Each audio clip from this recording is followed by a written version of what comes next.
Olá, alunos. Espero que todos estejam bem aí. Bom, vamos continuar nossas aulas agora. Com a primeira aula, vocês tiveram sobre método científico, uma ideia só, né? Falei sobre a questão de como a ciência é baseada nesses princípios. Na verdade, a ciência é uma ferramenta que usa esses princípios para poder obter conclusões mais lógicas possíveis dentro, né, com evidências e comprovações que deem sustentação, né, a essas descobertas ou a essas, né, descoberta e, sei lá, buscar novas tecnologias, enfim, avanço na medicina, toda aquela coisa que a gente viu na aula passada, né? É importante a gente saber como a ciência trabalha, porque principalmente nessa aula de hoje, é bem possível que vocês tenham aquelas velhas questionamentos que, na verdade, são questionamentos muitas vezes de não ter entendido os princípios que a ciência usa para admitir ou sugerir hipóteses, teorias, né, chegar a algumas conclusões, né, todos esses princípios que a gente viu na aula passada estão por trás dessas teorias todas que a gente vê, que a gente vai estudar hoje. Então, quando tem aquela situação onde a evolução é só uma teoria, por isso que não dá para, na verdade, o termo teoria significa que já passou por um processo de verificação, de evidências, de experimentos, que chega, né, a um nível onde a gente tem uma certa né, confiabilidade, vamos dizer assim, a gente consegue dizer sem tanto medo de errar, né, que o resultado seria aquele. No caso, a evolução tem seus passos, que a gente vai ver hoje, né? Então, uma teoria é algo que já existe em um grande nível de entendimento e de evidências que comprovam ela. Né? A gente confunde a palavra teoria com hipótese. A hipótese, sim, falar em hipótese é algo que é só um palpite e não tem muita validade, muitas vezes. Pode até ter um fundamento, pode até ter lógica, mas para ser válido na ciência, ela precisa ser comprovada, essa hipótese, senão é só um palpite, né? Então, entendendo isso, entendendo que a ciência segue esses princípios, que a gente chama de método científico, para chegar aos resultados, né, a gente vai ver um pouquinho hoje sobre a origem da vida e a evolução dela na Terra, né, de forma bem, né, tentar resumir essa história toda, que é uma história gigantesca, né, então, de forma bem simplificada, vou tentar passar para vocês aqui. Bom, todo mundo já percebeu que vivemos num planeta repleto de formas de vida, né, desde de formas animais, plantas, seres microscópicos, né, vírus, bactérias, né, algas, né, vertebrados, mamíferos, répteis, enfim, uma quantidade enorme de formas de vida totalmente diferentes uma da outra.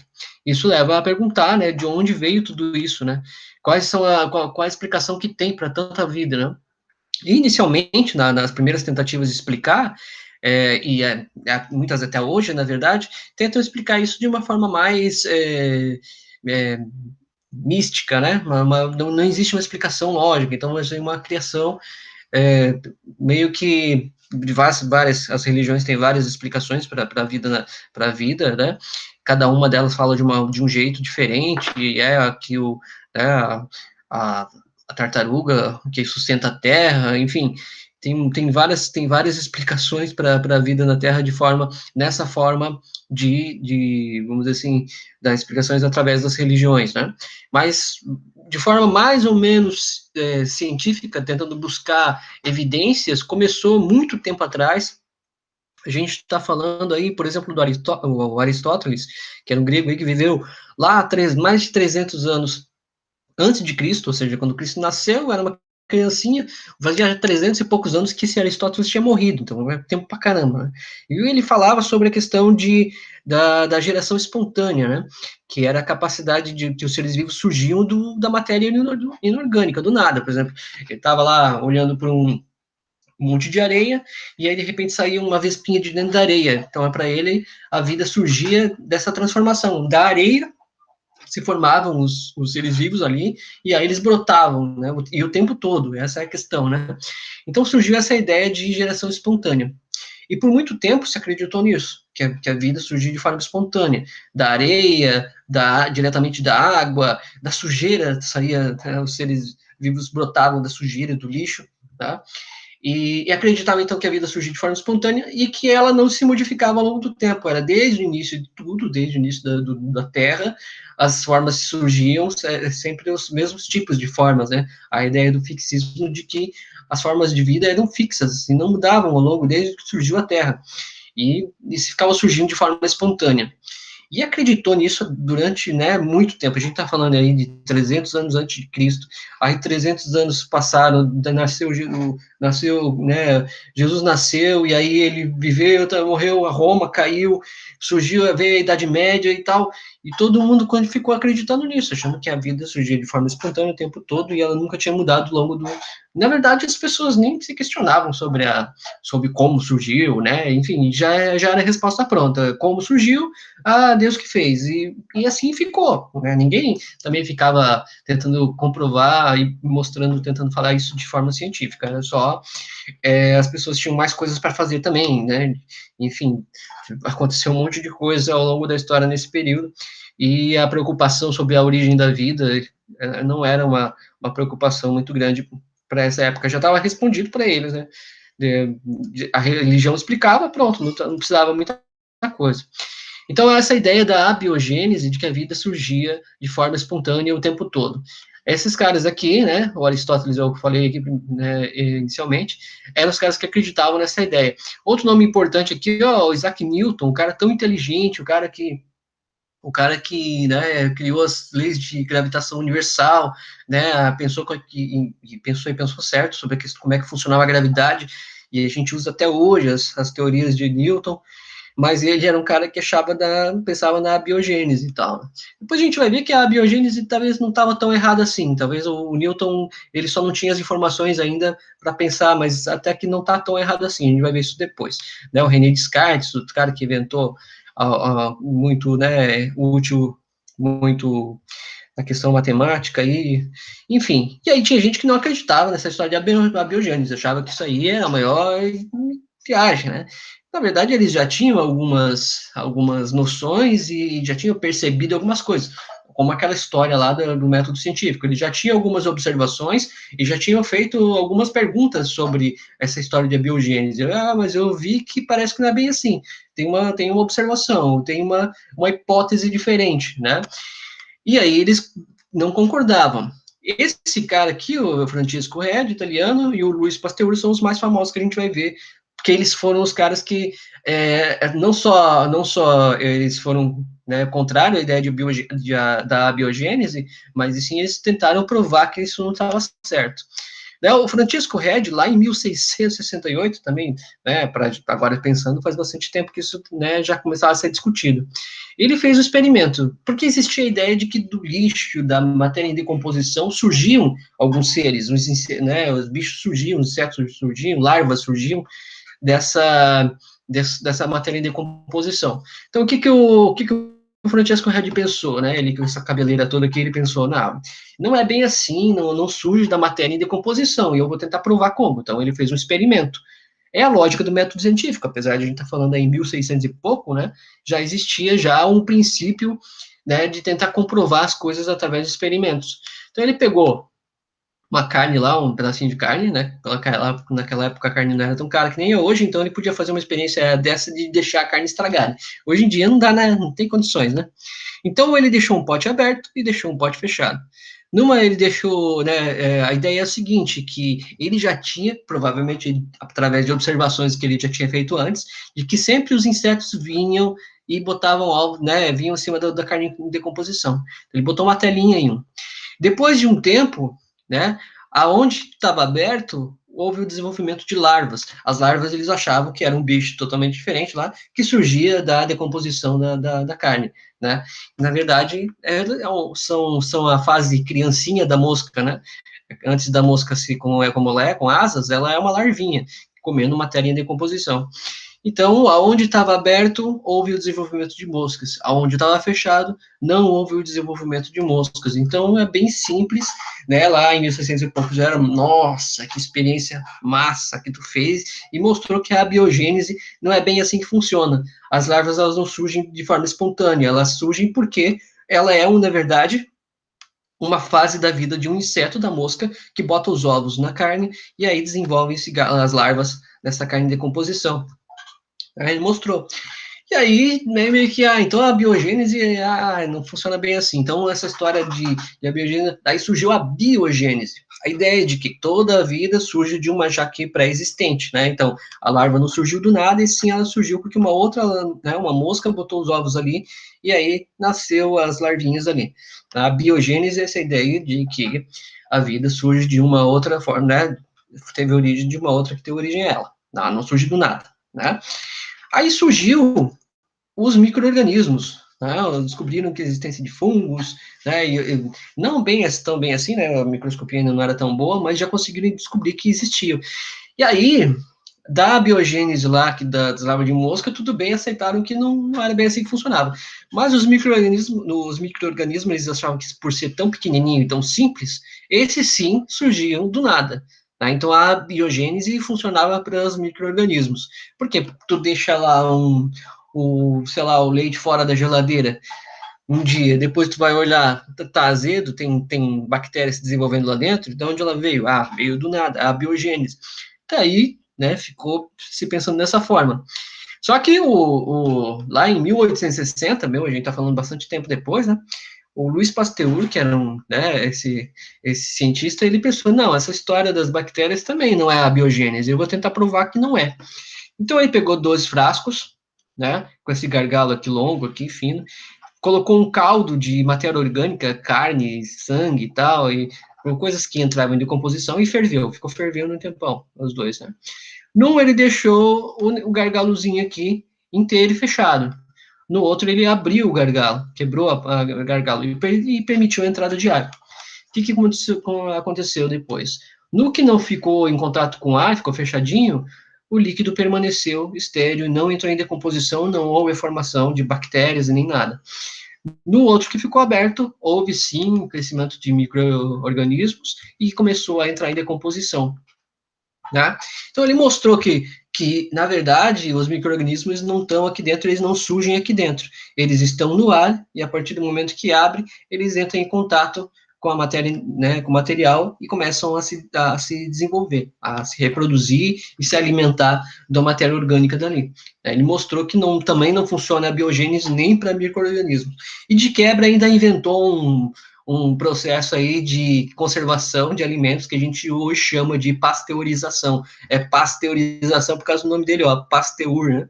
Luiz Pasteur acabou inventando um processo aí de você pega o leite lá, ferve, coloca num recipiente que não tem contato com ar, e aí ele vai durar um tempão, né?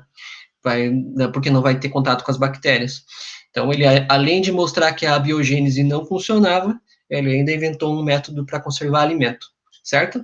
Mas aí tem problema, né? Se a vida não surgiu da biogênese, a biogênese ela não veio para tentar comprovar a origem da vida, ela veio para mostrar que a biogênese estava errada, né? Então ficou novamente a pergunta, como é que surgiu a vida, né? Como é que a gente vai fazer, né, para responder essa pergunta? Aí, né, ficou um tempão sem ser resposta para isso. Só provaram que, na verdade, a biogênese não era correta, pelo menos da forma como eles propunham, que era que a vida surgiu o tempo todo, do nada, de forma espontânea. Né? E a gente vai ver que agora parece que volta um pouquinho a ser um pouquinho de geração espontânea, mas vai ter uma diferença básica. Né? Já vou explicar. Surgiu uma hipótese, esse Oparin e o Aldani, são dois pesquisadores mais ligados na área da geologia e tal, eles nem moravam na mesma cidade, nem se conheciam, mas eles acabaram tendo propondo uma ideia muito parecida.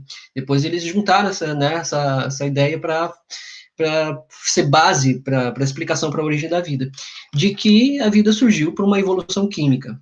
Como é que é essa explicação? Né? Eles tinham hipóteses semelhantes de que as primeiras moléculas orgânicas seriam formadas na atmosfera primitiva, através da atmosfera primitiva, e nos mares, desses mares primitivos da Terra, né?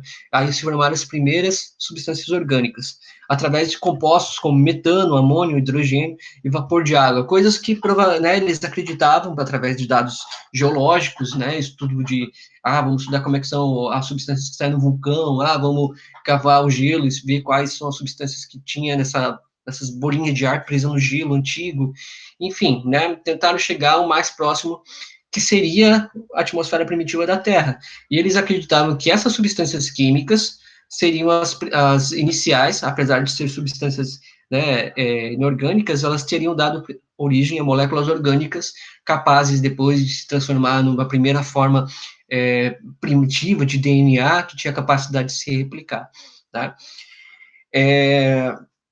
Por isso que eu digo que parece um pouquinho de geração espontânea, porque de qualquer jeito a vida teria surgido de forma, né, espontânea, em algum momento, por reação química.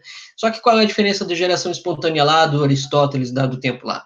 É que na deles lá, da abiogênese, eles achavam que o tempo todo isso acontecia, ainda hoje está acontecendo, né?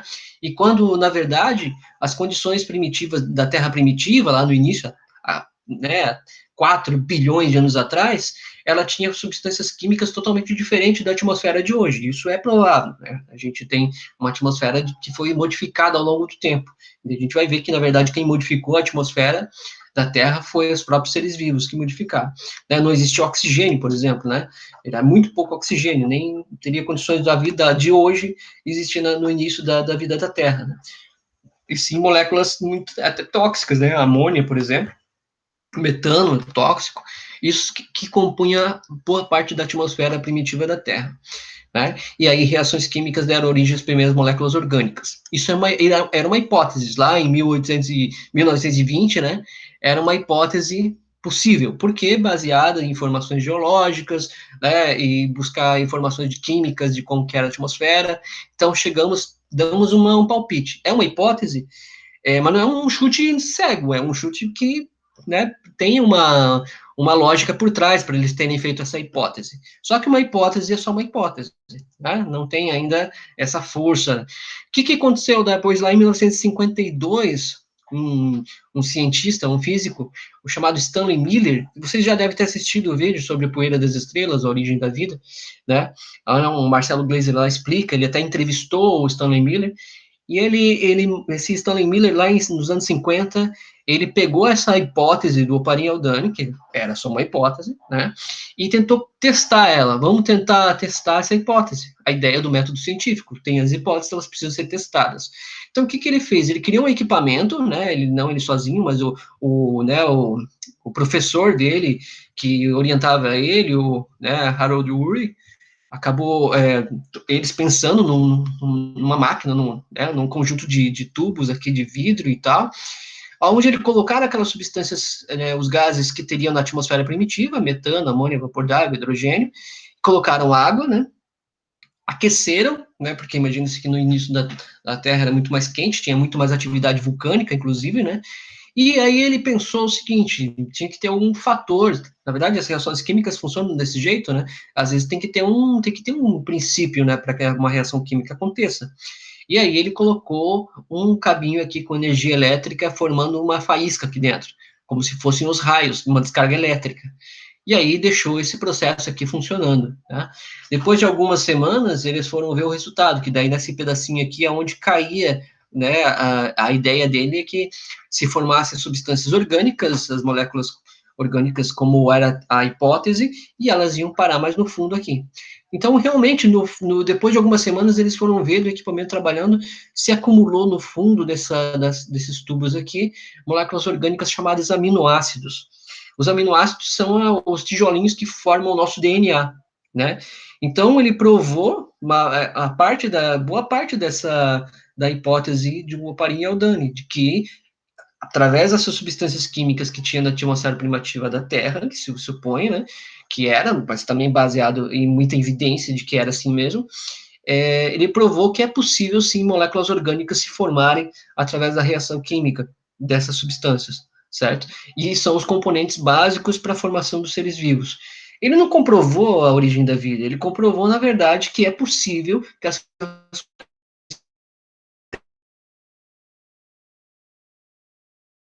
moléculas orgânicas têm que se organizar de um jeito tão específico que elas têm a capacidade de ter metabolismo e se reproduzir. Né? As substâncias mais simples, os seres vivos que a gente tem mais simples que a gente conhece são os vírus.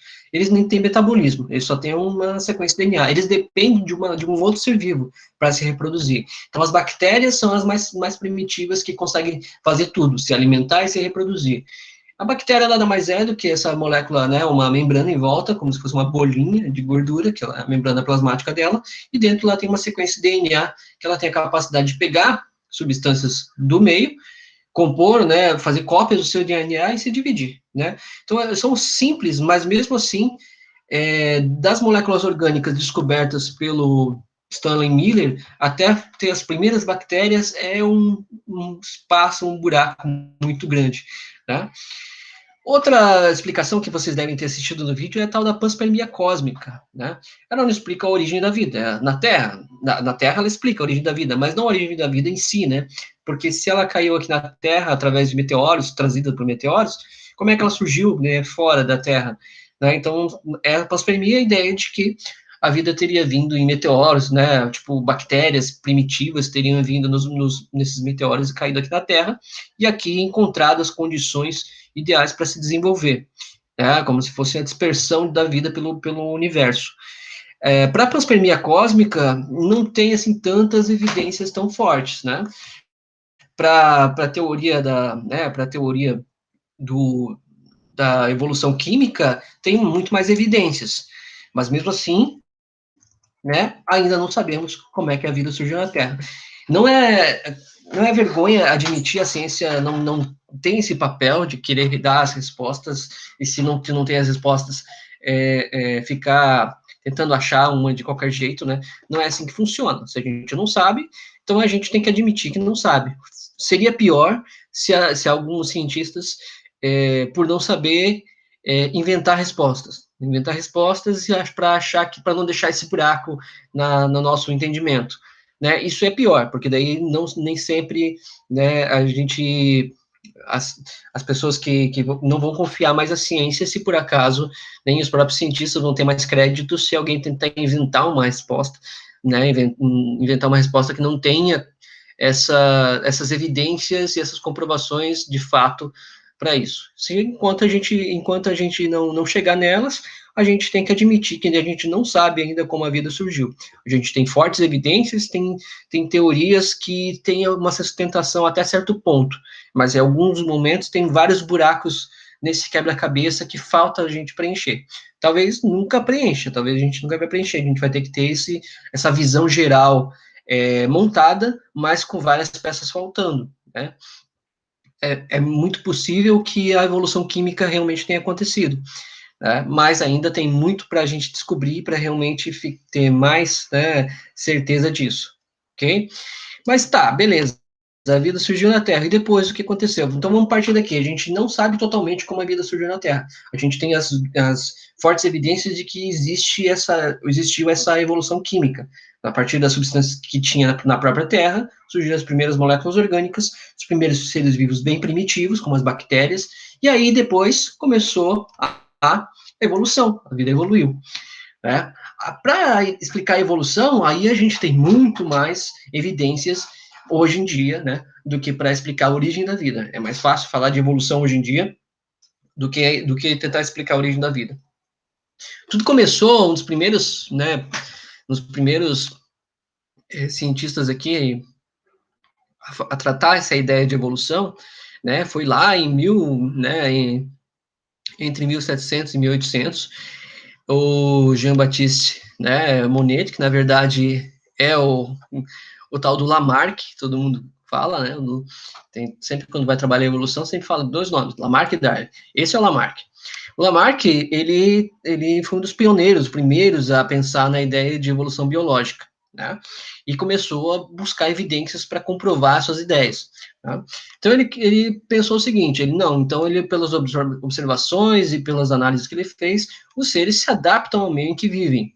Isso foi um grande avanço para a época, onde achavam que os seres vivos eram iguais desde sempre. Desde que surgiu a Terra, já tinha bicho, já tinha tudo, e nunca mudaram.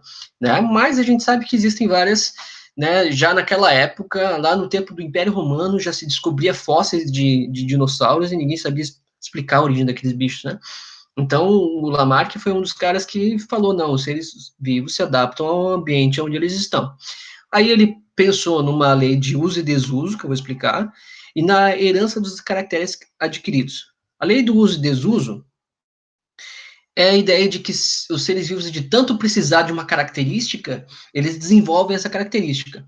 E se eles não precisam daquela, por exemplo, das patas, do lagarto que não precisava mais das patas, ele começava só a se andar por baixo das folhas, meio que se enterrando e serpenteando, e as patas dele foram atrofiando até que desapareceu, e aí surgiram as cobras. Essa era a explicação dele para o surgimento das cobras, por exemplo, na ideia de uso e desuso. Não usava as patas, elas atrofiaram e desapareceram.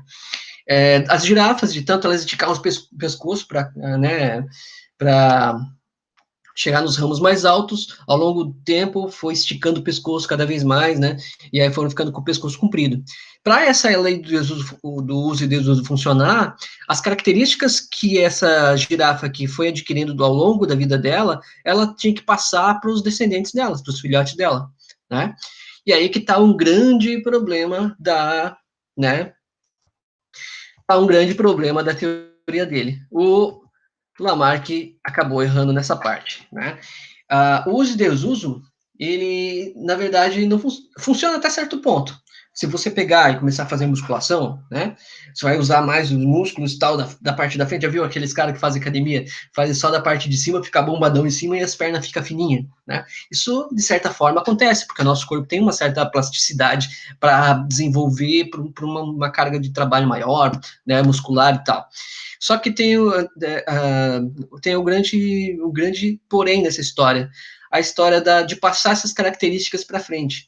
Só porque o cara é bombadão e faz musculação e fica fortão lá, tipo o The Rock lá, não significa que o filho dele também vai ser igual a ele, porque as características que o The Rock lá, musculosão lá, fez, né, na quantidade de musculação que ele fez, sei lá, que ele tomou também para ficar fortão lá, o filho dele, se ele não fizer a mesma coisa, é bem provável que ele não seja igual. Então, essas características não são passadas automaticamente, né?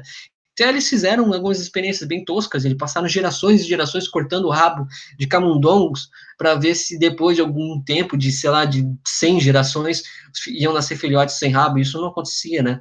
Por quê? Porque o Lamarck, lá em 1700 e pouco, né, porque, né, não é porque o Lamarck era burro, não, né? Ele porque em 1700 e pouco tinha muito pouca informação. Já foi um avanço enorme para o Lamarck ter dito que os seres evoluíam, né, para poder se adaptar ao ambiente. Isso foi uma enorme evolução e tem uma contribuição muito boa nesse sentido. Só na hora de tentar explicar esse processo que acabou dando um pouquinho errado, né? Porque ele não tinha ainda, ele não sabia como é que as características genéticas eram transferidas para os descendentes, como é que, se eu tenho, seu cabelo preto, o meu filho vai ter cabelo preto também, mas por quê? Por causa tem os genes que dão a coloração, ele não sabia nada disso, a gente foi saber disso agora, só no século XX, né, então, como é que funcionava essa questão de genes, nem sabiam que existia, então, né, ele errou nessa parte do uso e desuso, e nessa transferência dessa característica adquirida para os seus descendentes, né, não é assim que funciona, né, mas teve um avanço muito importante porque ele disse que os seres se adaptam ao meio. Aí, algum tempo depois, vieram outros cientistas tentando explicar a evolução.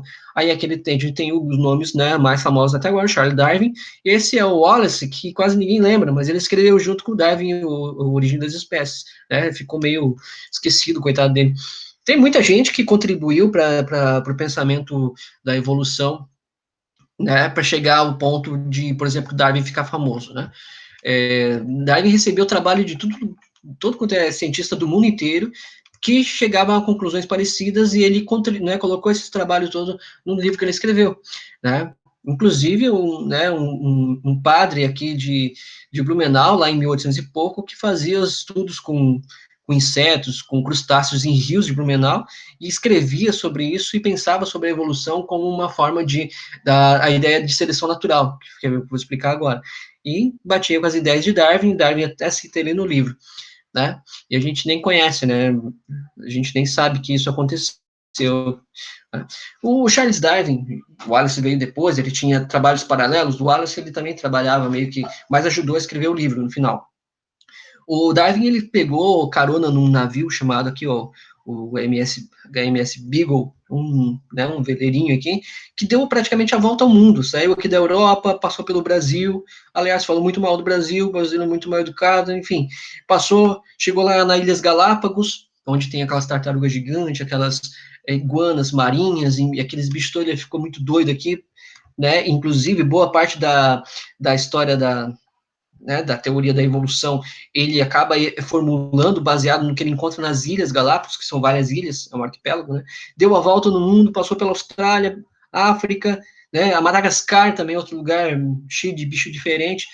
E ele, meio que esses dados biogeográficos de animais pela cada região geográfica do mundo. E aí depois isso vai fazer um papel importantíssimo, porque essas regiões estão muito separadas, né? Isso tem tudo a ver com a evolução. Tá? Ele percebeu lá em Galápagos, falando lá de Galápagos, as ilhas aqui, ó,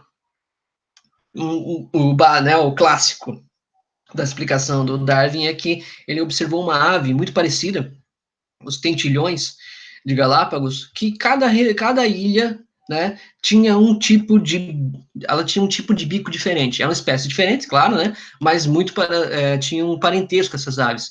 Eram muito parecidas. O que mudava o bico também mudava o tipo de vegetação que tinha na ilha. Ou seja, ele percebeu então que cada ilha, com seu tipo de vegetação e alimento, cada espécie aqui teve que se adaptar à condição, né, do alimento que tinha. Tinha que ter um bico preparado para o alimento que aquela ilha tinha. Eles não conseguiam voar de uma ilha para outra. Eles estavam isolados. É muito provável que há muito tempo atrás mesmo, o oceano era mais baixo, então não existiam ilhas, era tudo uma coisa só, isso aqui era tudo grudado, porque o mar estava mais baixo, e existia uma espécie de ave, um tentilhão. Ao longo de milhares de anos, o oceano subiu, separou, né, e acabou inundando toda essa região aqui, e separou essas ilhas. Como é uma ave pequena, não conseguia voar longe para atravessar as ilhas, ficaram várias populaçõezinhas de tendilhão isolado em cada uma das ilhas. E as condições, até de clima, de solo e tal, fizeram com que plantas específicas nascessem diferentes em cada tipo de ilha. E aí os bichos tiveram que se adaptar. Ou seja, aquela história que o Lamarck falou lá atrás, lá em 1700 e pouco, né, de que os animais, os seres vivos, eles se adaptam ao meio, já estava mostrando aqui para ele que, ó, viu, o Lamarck tinha razão. Mas tem uma outra história aqui, que provavelmente era uma espécie só, e elas foram se adaptando às mudanças que o ambiente foi sofrendo, né? Então, a ideia é que ele chegou na conclusão de que existia a seleção natural.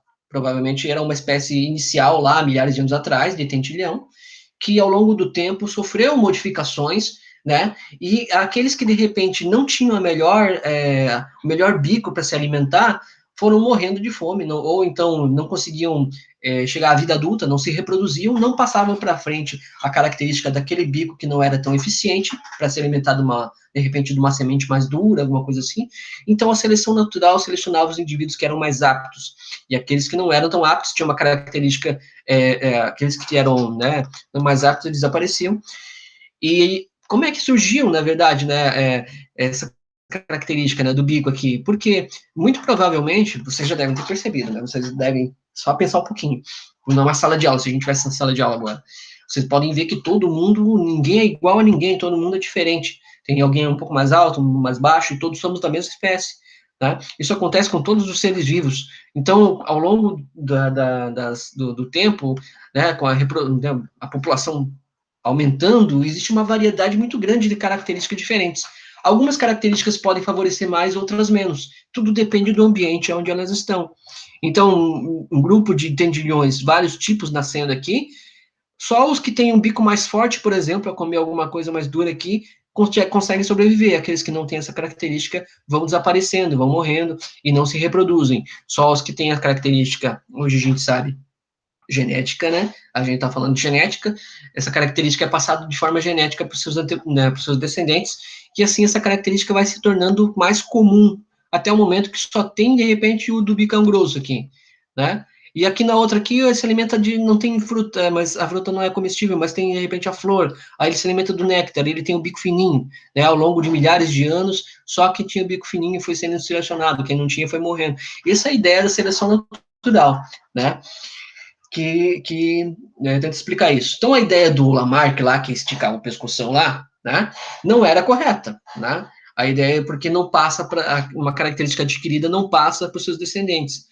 O que acontece, na verdade, é que existem diversos características dentro de uma espécie, né? Um maior, outro menor, uma orelha maior, orelha menor, enfim. E, por exemplo, aqui, essa aqui são as maiores, né, girafas. Então, na genética dela, constituída, ela tem genes que fizeram ela crescer mais. Enquanto, de repente, tem outras que não crescem tanto. O que vai acontecer ao longo do tempo? As que não têm as características mais favoráveis vão desaparecendo, porque não se alimentam bem, não são bem nutridas, de repente nem chegam à fase adulta, morrem antes de se reproduzir, não passa para frente aquela característica que fez com que ela não fosse tão, né, não fosse maior.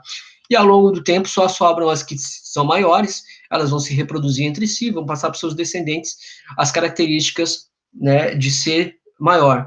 E aí, por isso, ao longo de milhares de anos, essa seleção acontecendo, chegou que todas elas tenham, né, uma altura parecida e uma altura que seja eficiente na alimentação delas, certo? Então, é assim que se explica, através da seleção natural, onde seleciona indivíduos com as melhores características e os outros acabam desaparecendo. Os mais aptos acabam vencendo no final e se reproduzindo e passando para frente essa característica de aptidão, né? Resumindo, então, né?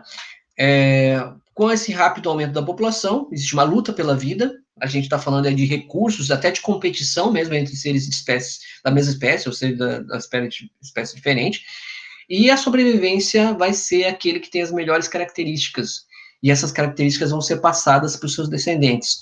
Esse é o princípio da seleção natural. Então, Darwin, ele conseguiu, Darwin, né, e todos os outros caras que ajudaram o Darwin a formular esse conceito, conseguiu explicar a evolução através do princípio da seleção natural. Significa que ele explicou a evolução totalmente já? Está pronta? Não, agora boa parte da evolução se explica pela seleção natural, mas não só, né? Então, isso a gente vai ver depois.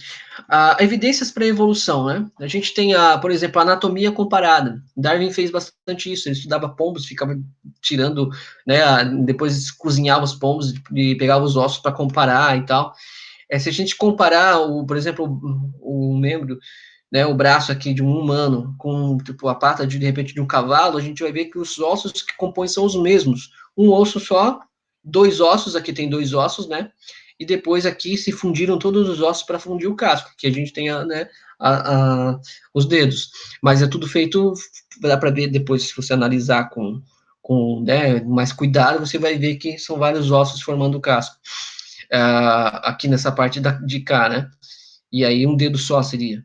Mas, enfim, se você pegar todos os primatas aqui, comparar, né, você compara, tem o mesmo design de esqueleto, né, só muda o tamanho de algumas coisas, o tamanho do crânio, né, o comprimento do braço, mas tem todos os mesmos ossos, né, anatomia comparada. Isso é uma ferramenta para você tentar entender a evolução, né, que também é uma que comprova um pouco da evolução, esse parentesco entre os seres, né. Outro é a embriologia comparada, comparar embriões, né? Esse aqui seria o embrião humano, né? E comparado na fase de vida, né? Esse aqui seria nos primeiros 3 meses de desenvolvimento. Então, nas primeiras semanas, todos os embriões praticamente são iguais, né? Esse aqui é o embrião humano. Qual a diferença dos outros embriões? Praticamente nenhuma, né?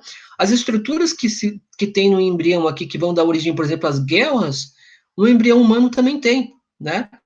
Também seria, aqui no caso dos peixes vira guelra, no nosso vai se virar, vai transformar na mandíbula, né? E nos ossos aqui da laringe, né? Traqueia, vai formar isso tudo, mas na verdade a estrutura é praticamente a mesma, né? Aí ao longo do desenvolvimento vai surgindo as características próprias, mas no início todo mundo aqui é muito parecido, tá?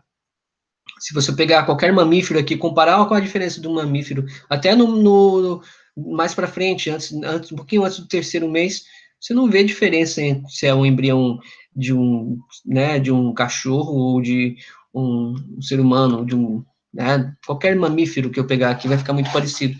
Então, isso também é uma forma de tentar estudar um pouquinho a evolução através da embriologia, ver da onde saem algumas características que a gente tem, comparada com outros seres, né? O estudo de fósseis também é uma forma de estudar a evolução, né? Essa aqui, por exemplo, né, é provavelmente de um hominídeo, né? Antepassado muito antigo aí do primata, né? Os dinossauros, enfim, a gente estudar os fósseis é uma forma também de tentar fazer esse quebra-cabeça de como foi ao longo de milhares de anos a vida na Terra, como ela foi evoluindo. Né? Só tem um probleminha, né? O Darwin ele conseguiu explicar a evolução natural, a seleção natural, e como é que é esse princípio todo, que então, dentro de um grupo de seres de uma mesma espécie, existem várias características diferentes, às vezes até surgem características totalmente diferentes do nada, e às vezes a característica pode ser uma característica vantajosa, né, e aí na seleção natural ela pode se predominar, né, só que ele não conseguia explicar como é que surgiam as variações dessa característica. Por que surgem, de repente, alguém com, né, uma orelha maior, sei lá, alguém nasce albino, por que isso acontece, né? E também ele não conseguia explicar como elas eram transmitidas, ou seja, se você tem uma característica genética, nasceu, não parece nada com o pai ou com a mãe, né? Mas geneticamente é filho. Né? Então, por que algumas características às vezes vão, outras não aparecem? Né? Isso tudo ele não conseguia explicar. Né? Então, é o princípio da evolução, é que surgem características, essa variedade de características nos seres vivos, que é a chave para a evolução, a seleção natural é também uma delas, mas o princípio de tudo ele não conseguia explicar. Então, Darwin, tá, então beleza, eu entendi a seleção natural.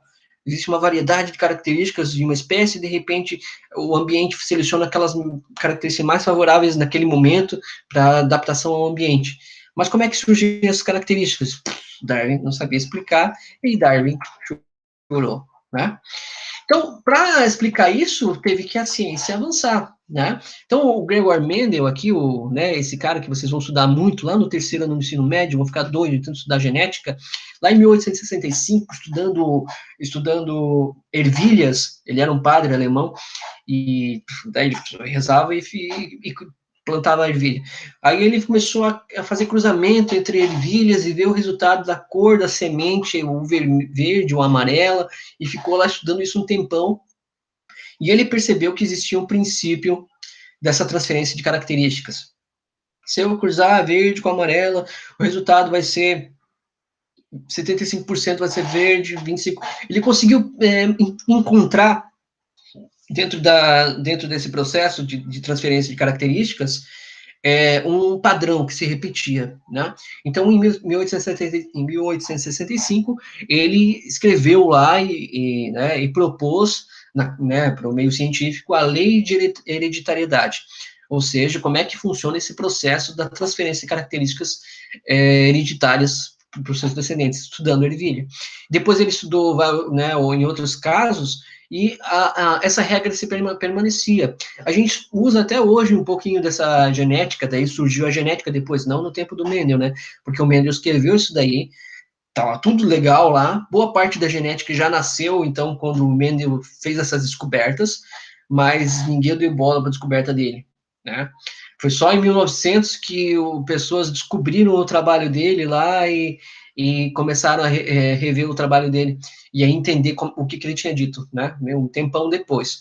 Aliás, o Mendel, ele viveu na mesma época que o Darwin. Então, se o Darwin precisava explicar como é que surgia essa variedade de características, né, como é que era transmitido essas características para os descendentes, o Darwin até tentou explicar, mas nada a ver, o que ele escreveu as propostas dele não fizeram não tiveram como ser comprovadas, então não vale, né? Mas o Mendel comprovou essa ideia de hereditariedade através da transferência lá. Ele não chamava de genes ainda, a gente chama de genes agora, e surgiu a genética, ele é chamado do pai da genética, né? O Gregor Mendel, que é o cara que descobriu esse processo da genética. E ele até escreveu essa lei de hereditariedade e ele mandou para o Darwin, porque Darwin já era famoso naquela época, né? Só que o Darwin já estava velho já e chegou na casa dele, foi parar no armário, Darwin morreu e nunca viu nunca teve contato com essas novas descobertas do Mendel. Seria legal, porque daí o Darwin lá estava chorando lá porque não sabia explicar uma parte da evolução que era preciso, e o Mendel descobriu uma parte importante disso, né, que é a hereditariedade. Lá em 1903, né, esses caras aqui, três cientistas, esse aqui é o mais famoso aqui, o Hugo de Vries, ele reviu os trabalhos do Mendel e começou a continuar esse trabalho, com plantas também, né, estudando lá as plantas, ele fazendo vários cruzamentos entre plantas, vendo o resultado que dava, né, várias gerações de sementes depois brotavam, fazia, né, o cruzamento entre as plantas davam frutos, sementes, ele plantava, foi fazendo isso daí, até que em algum momento, em alguns casos, surgiam características totalmente diferentes, que não estava prevista dentro dessa lógica da lei da hereditariedade. Eram coisas que fugiam à regra. Aí, tipo, nasceu uma cor diferente do que ele tinha previsto. Tipo, a era verde e amarelo nasceu, sei lá, uma branca, né? Daí ele percebeu que tem alguma coisa ali que não fecha, né? Aí ele propôs a ideia da teoria das mutações. E a gente vai ver que a mutação é o principal para explicar a evolução, né? Sem entender que existem mutações, não dá para pensar em evolução. Por quê? A mutação é a chave de tudo. Você cria surgem novas características através das mutações. Então, se todo mundo fosse igual, como é que vai se adaptar ao ambiente se todo mundo é igual? Se o ambiente de repente muda, todo mundo é igual, todo mundo vai se dar mal. Mas se existem essas mutações de vez em quando, e se existe essa recombinação entre os genes na hora da reprodução, cria essa variabilidade que permite que os seres vivos se adaptem, né, tenham características favoráveis para um ambiente que está em constante modificação. Então, só para ter uma ideia, né, tudo isso aqui que eles estão falando, eles falavam só de observação, estudos, matemática, né? Ninguém sabia que existia o DNA naquela época, nem que, né, então a gente não chamavam de genes, né, chamavam de fatores, que eles supunham que tinham. Então, eles calculavam esses resultados, davam sempre os mesmos resultados, fechava, provavam que estavam certos, mas eles nem sabiam o que tinha dentro de uma célula ainda naquela época. Foi só em 1953 que descobriram o DNA. E ainda nem viram o DNA de fato, né? Naquela época, eles só proporam um modelo de como ele era. Mas já conheciam bem mais, né, do que tinha no interior de uma célula. Mas pense, né, para a ciência, você vê o teu objeto de estudo não significa, né, se você não vê, não significa que ele não existe, né? Por exemplo, lá os caras da física, o Einstein e tal, só com matemática, com as teorias de relatividade e tal, eles previram a existência de buracos negros. Nunca viram um buraco negro. Eles nunca tiveram o equipamento para ver isso. Mas eles, na teoria, na matemática, fechava que isso deveria existir, né? Se a teoria estiver correta, isso deve existir, né? E eles procuram, né, chegaram nessas conclusões. Só hoje, com a tecnologia que a gente mostra, a gente consegue observar isso e provar que realmente, né, a teoria estava correta. Não que a teoria estava errada antes, porque ela não foi desmentida. Tá? Então, da mesma forma que eles não conseguiriam ver os genes no microscópio e tal, nem tinha essa capacidade na época, mas eles conseguiram compreender um padrão dentro da natureza, muito usando a matemática para isso. Né? Então, juntando seleção natural que o Darwin pensou lá, né, e depois os novos conceitos que foram aparecendo depois com o avanço da ciência, com o Mendel descobrindo a hereditariedade, com lá o Hugo lá descobrindo o princípio das mutações que existiam, né? E ainda hoje, a gente avançando, hoje no século, né, começou no século XX, a gente já está no século XXI, né? Uma nova teoria da evolução, a teoria sintética da evolução, ou também chamada de neodarwinismo. Então, tem quatro grandes pontos que explicam a evolução hoje em dia. O primeiro é a mutação, né, porque sem essas modificações, né, novas características não surgem, e a recombinação genética, ou seja, alguns genes que você tem aqui, né, de repente se juntam com os genes de outro na fecundação, lá, na hora da reprodução, e esse embaralhamento de genes pode formar novas características também, né? E aí cria variabilidade, ou seja, uma diversidade de possibilidades de características. O ambiente vai selecionar as características mais favoráveis. E aí vem as adaptações. Né? Então, essa é a explicação hoje para a evolução. O Darwin não estava errado, né? Não é nada disso, é que ele tinha só o que ele conseguia observar.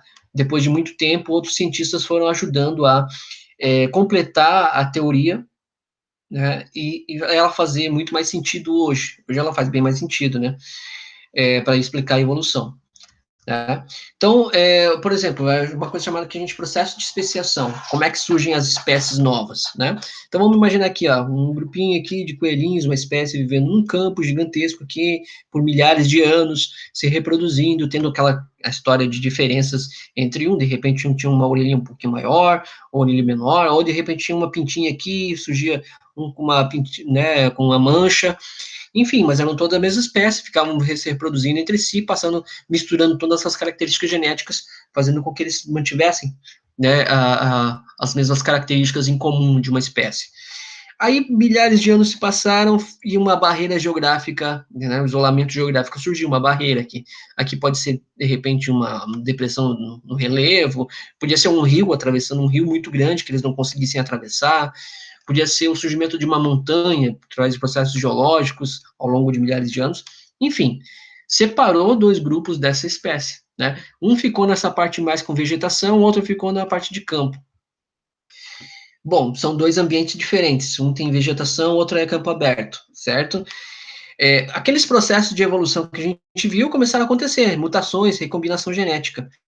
Vai que, de repente, alguns que tinham uma pintinha ali foram os que se deram melhor para sobreviver no ambiente com floresta, porque tendo as pintinhas na pelagem, melhorava, de repente, né, a camuflagem deles. E aí eles se deram melhor. Quem não tinha essa característica aqui das manchinhas na pelagem, ficava um pouco mais exposto, e aí acabava virando comida dos predadores, mais fácil.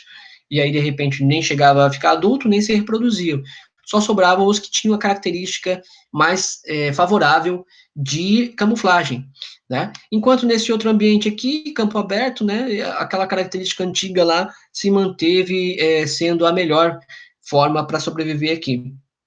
E foram se passando milhares de anos, né, a recombinação genética só entre esses que têm essa característica aqui, e aqui também acontecendo com esses outros aqui, de forma isolada, ao ponto que vai se passar tanto tempo e eles vão se diferenciar somando mutações ao longo desse todo esse tempo, que eles vão se tornar muito diferentes.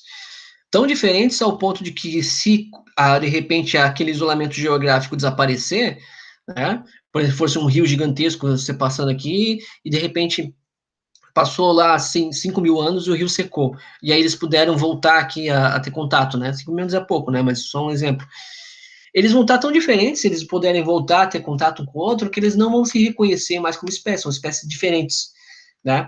Tanto geneticamente quanto fisicamente, né? Às vezes só geneticamente, às vezes são muito parecidos, mas geneticamente totalmente diferentes. A hora que vai acontecer a reprodução, na hora de recombinar geneticamente, tem que ter lá né, é como se fosse um código genético, se não for o mesmo código, não gera um embrião, né? Então, isso pode acontecer. Ou gera híbridos, coisa que é uma outra história, né? Mas, enfim, são tão diferentes geneticamente que se tornaram espécies diferentes. Esse é o processo de especiação, né? Assim que surgiram quase todas as espécies, né, pela a gente tem aqui de explicação, é assim que boa parte das espécies do planeta foram se modificando ao longo do tempo. A Terra a vida na Terra tem mais ou menos 3,5 bilhões de anos.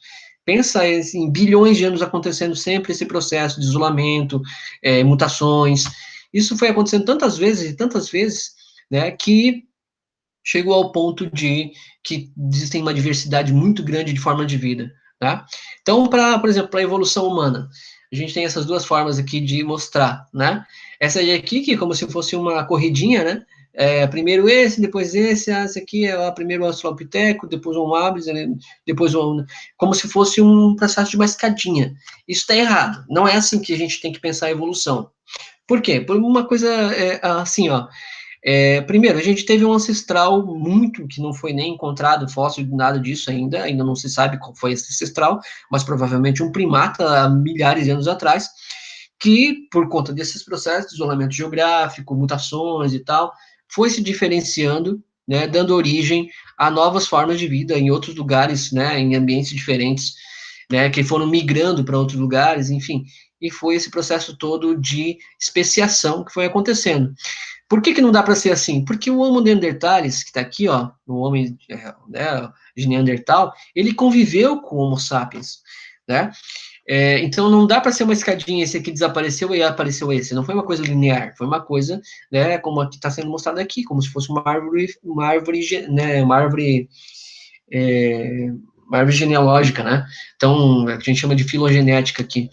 E aí então eles viveram muito tempo na mesma época. Inclusive hoje sabe-se que boa parte né, dos genes que a gente tem hoje, a gente herdou um pouquinho do Homo neanderthalis, porque provavelmente viveram na mesma época e acasalaram entre si, né, Homo sapiens e Homo neanderthalis, tiveram filhos né, e passaram algumas características para frente. Cerca de, né, menos de 20%, algumas coisas que a gente tem dos neandertais ainda continuam com a gente, por exemplo, descendentes de europeus e asiáticos, porque o Homo neanderthalis, ele vivia nessa região da Europa e um pouquinho da Ásia, e não na África. Ele migrou muito antes, né, um ancestral do, provavelmente, Homo erectus, migrou para a Europa e evoluiu ao longo de milhares de anos, transformando diferente desse neanderthalis. E o Homo sapiens encontrou o neanderthalis quando saiu da África, né, não era branco, então, né, o Homo sapiens, todos os Homo sapiens eram negros, né, aqui não se sabe se o Neandertal era negro ou não, eu não tenho essa informação, não lembro agora de cabeça, né? Mas ao longo de muito tempo, então, eles viveram na mesma época, né? E algumas espécies se reproduzindo, né, entre si, dando um híbrido que conseguia se reproduzir.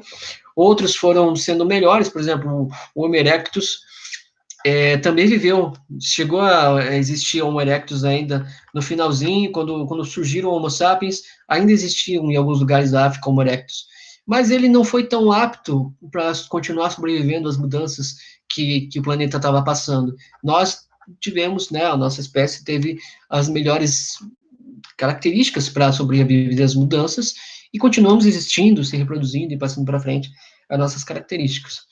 Então é isso, né? A evolução explica essa história toda. Eu sei que quando entra na parte de evolução humana, se a gente estivesse falando aqui, se em vez de pessoinhas aqui, eu estivesse usando, sei lá, tigre, leão, gato doméstico, todo mundo ia achar que faz sentido, né? Porque todo mundo vê parentesco entre um tigre e um leão. Agora, se eu boto aqui né, um Homo neandertal e um Homo sapiens, ou um chimpanzé, pior chimpanzé ainda, meu, macaco, tá querendo dizer que a gente é macaco? Aquela coisa arada toda que a gente sabe que sempre fala, né? E aí, né, não pode, né? Mas, na verdade, a gente sabe que esse nosso parentesco é comprovado a nível genético, né? E não tem muito como fugir disso. Né? Não é vergonha nenhuma também, né? Eu acho que deveria ser vergonha para o chimpanzé, né? Porque o ser humano só faz, né? Infelizmente, não tem, né? Não tem sido motivo de muito orgulho, certo? Então é isso. Assim que se deve falar da evolução, certo? Não assim desse jeito como escadinha. Valeu, é isso aí. Até a próxima aula, então.